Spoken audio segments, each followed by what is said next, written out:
Some men are always 47. The iconic American actor Gene Hackman, who died at his home in Santa Fe at 94 years old this week, was one of those men. He had what felt like a hard-earned, forthright grouchiness that permeated his most memorable roles. He wasn't exactly mean, but he was tough, direct, mischievous, but dangerous. You didn't fuck with Gene Hackman. His characters almost always expressed world weariness, a sarcastic intelligence, and below the surface, a deep, deep sadness. He was the kind of actor we like to call soulful, and though he wasn't exactly a matinee idol, his gruff exterior and barely hidden anguish made him one of the great stars of the new Hollywood in the late 1960s and 70s. He was a grown-up who thrived in grown-up movies with grown-up ideas. For a generation of moviegoers that wanted to be older, not younger than it was, he played creeps, cranks, coaches, cops, crooks, colonels, con men, corporate titans. When you were watching Hackman, no matter the quality of the material, you always felt like you were watching a movie. Hackman lived a lot of life before he became a fixture of Hollywood for decades. After an itinerant childhood, he enlisted in the Marines at 16, lying about his age in the immediate aftermath of World War II. He studied journalism on the GI Bill.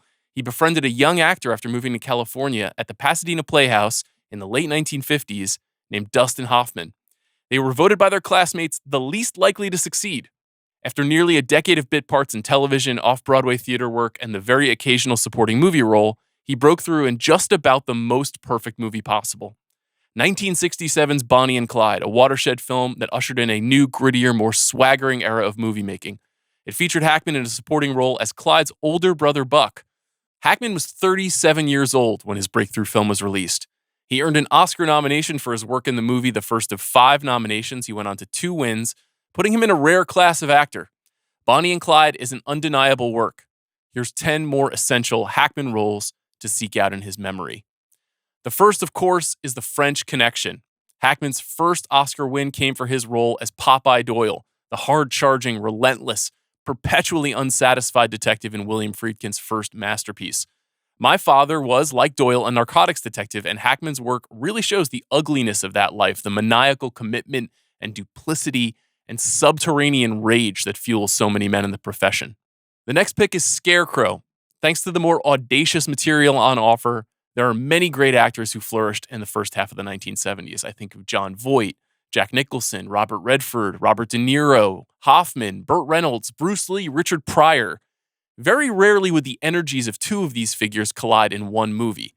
They did in 1973's Scarecrow, a road dramedy starring Hackman and Al Pacino at the peak of their powers. It's a sort of loose Of Mice and Men riff that finds a playful, soft-hearted Pacino as a guy named Lion, teaming up and quarreling with Hackman's short-tempered Max. They're absolutely magical together in this lesser-known Jerry Schatzberg movie.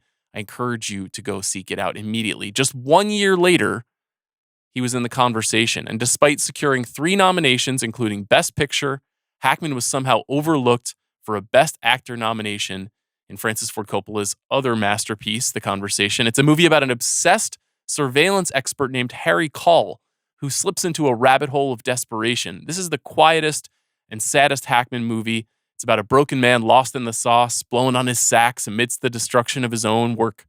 Hackman was always really good at playing men on a mission, but he was better still when the mission was doomed. 1974's Young Frankenstein, don't let all that intensity fool you. Hackman was fucking funny. Just look at Mel Brooks' Young Frankenstein, where Hackman gets an extended cameo as a blind priest who at the end of his life is visited by Peter Boyle's Frankenstein, and they quickly form a curious bond. Hackman is hilarious in this movie, just like he's hilarious in movies like Get Shorty and The Birdcage. He probably didn't get to work this muscle as much as he deserved to, but he's always funny when he tries. Then there's 1975's Night Moves. One thing I like about 70s movies is how gross and honest they are about what a spinning ball of garbage the world is. Just take Night Moves. It's Hackman's reunion with the Bonnie and Clyde director Arthur Penn. It's a sweaty neo-noir about an LA private investigator named Harry Mosby. Hackman was always playing guys named Harry, who finds himself in a web of intrigue in Florida. This movie and this performance are so lived in and toxic and sad, and also this movie features one of the great endings of the decade. 1978's Superman. Let it be known that Hackman was not allergic to what we now call IP. For my money, he is the gold standard comic book villain. As Lex Luthor, he is menacing, charming, and downright evil, so fun to watch.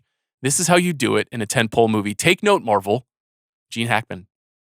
The 1980s were a curious time for Hackman. Kevin Costner, who starred with Hackman in the sleazy, fun 1987 thriller No Way Out, called Hackman the best actor he'd ever worked with. He was fond of telling a story about a day on the set when he demanded things go a particular way for his character. Hackman approached him at the end of the day, and Costner feared he was about to be reamed out by the legendary star. In fact, Hackman just told him that it reminded him of how much he cared about acting in his work in the 70s. Hackman had gone through a divorce recently and took some paycheck jobs. Maybe watching Costner re-energized him. Hackman did some solid movies in the 90s like Uncommon Valor, Eureka, and Power. He was nominated for strong work in the flawed Mississippi Burning, but he'll always be remembered as Coach Norman Dale in Hoosiers. He wasn't the greatest tactician as a coach, but he is the living embodiment of 1980s movie coach. Tough but sincere, smart but flawed, an underdog, but ultimately victorious. 1992's Unforgiven. What can you say about Little Bill Daggett, the meanest mother effer in a long career of them from Hackman? It's a quintessential performance about a man with sincere but mangled values. It won him an Oscar and also pointed the way for the final phase of his career.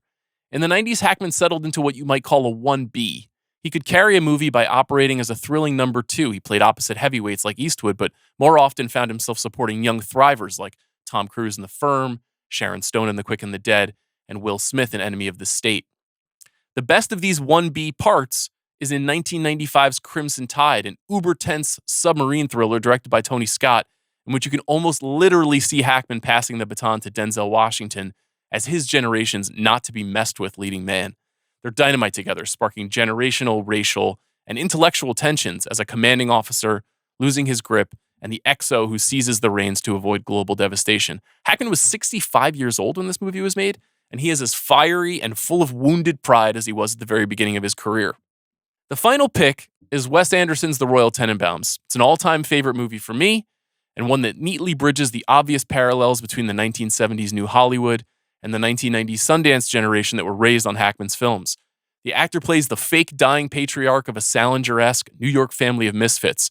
It's probably the funniest and sweetest Hackman's ever been in a film.